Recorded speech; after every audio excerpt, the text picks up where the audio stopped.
시작은 늘 설레게 하지 모든 걸 이겨낼 것처럼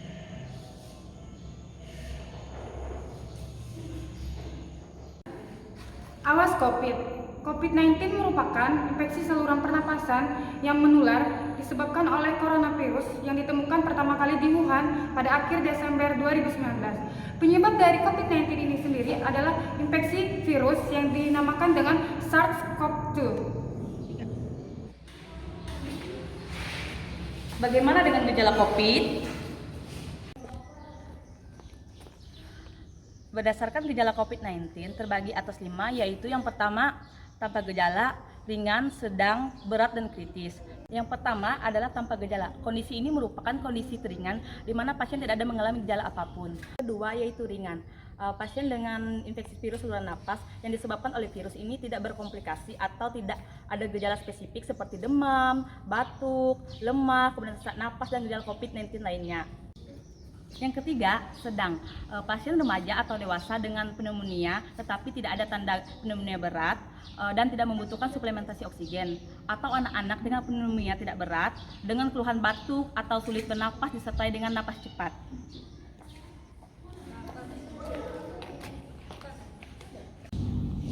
Yang keempat, berat atau pneumonia berat.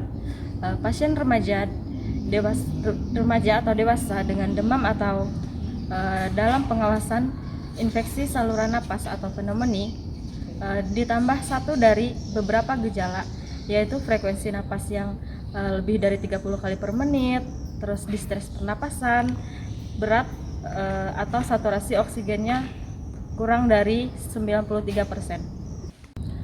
Atau pasien dengan anak dengan batuk atau kesulitan bernapas ditambah setidaknya satu dari beberapa gejala berikut ini.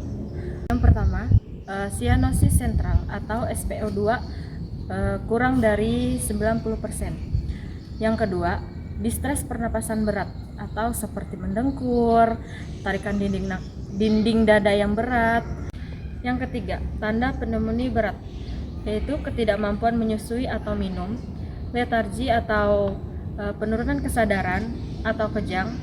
Yang kelima, kritis, yaitu pasien dengan gagal napas, akut respiratory distress syndrome atau ARDS, shock sepsis, atau multiple organ failure. Bro, tahu nggak OTG? Ini bro, OTG adalah orang tanpa gejala, merupakan orang yang tidak bergejala dan memiliki risiko tertular dari orang positif COVID-19 serta memiliki kontak erat dengan kasus positif COVID-19.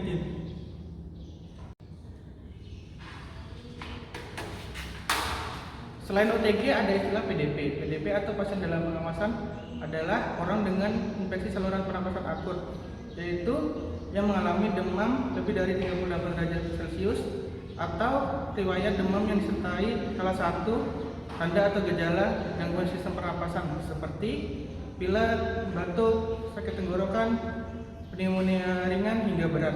Dan pada 14 hari terakhir sebelum timbul gejala memiliki riwayat perjalanan atau tinggal di negara atau wilayah yang melaporkan transmisi lokal.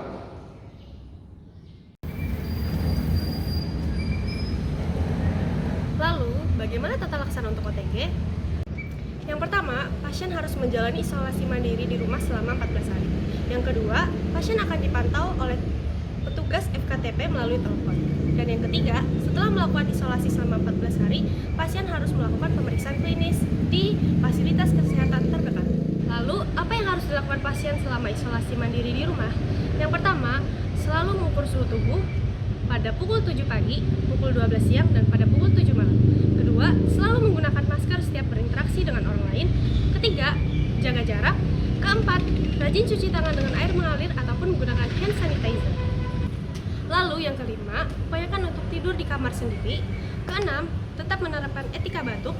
Ketujuh, berjemur rutin setiap hari 10-15 menit setiap hari.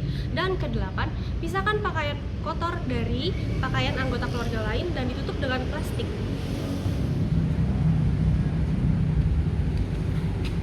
Lalu, bagaimana dengan keluarga OTG? Yang pertama, bagi anggota keluarga yang berkontak erat dengan pasien harus memeriksakan diri ke fasilitas kesehatan tingkat pertama atau rumah sakit.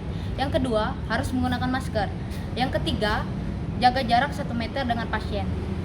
Yang keempat, sering-sering untuk mencuci tangan. Yang kelima, jangan menyentuh wajah. Yang keenam, ingat sirkulasi udara. Dan yang ketujuh, sering-sering untuk membersihkan alat yang tersentuh oleh pasien, misalnya seperti ganggang pintu. Kemudian, untuk pasien OTG sendiri, bila terdapat penyakit penyerta, tetap dianjurkan untuk melakukan pengobatan dan berkonsultasi dengan dokter.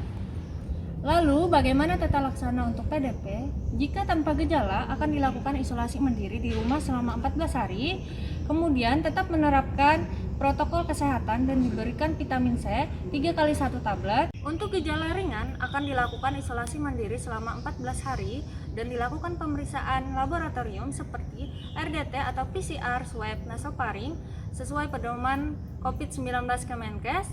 Kemudian disarankan untuk melakukan pemeriksaan hematologi lengkap di FKTP, contohnya puskesmas, dan pemeriksaan yang disarankan terdiri dari hematologi rutin, hitung jenis leukosit dan laju endap darah. Kemudian disarankan juga untuk melakukan fototoraks. 3. Sedang dan berat.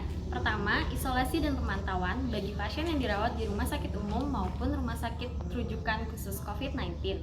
Kedua, dilakukan pemeriksaan laboratorium RDT atau PCR swab sesuai pedoman COVID-19 dari Kemenkes.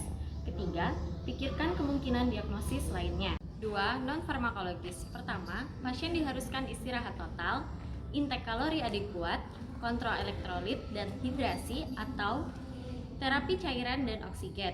Kedua, pemantauan laboratorium darah perifer lengkap berikut dengan hitung jenis, bila memungkinkan ditambahkan dengan CRP, fungsi ginjal, fungsi hati, hemostatis, LDH, dan D-dimer.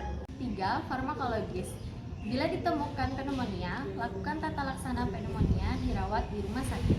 Kedua, kasus pasien dalam pengawasan atau PDP yang dicurigai sebagai COVID-19 dan memenuhi kriteria gejala khusus pasien dengan COVID-19 gejala berat akan dilakukan tata laksana seperti COVID-19 hingga terbukti bukan positif.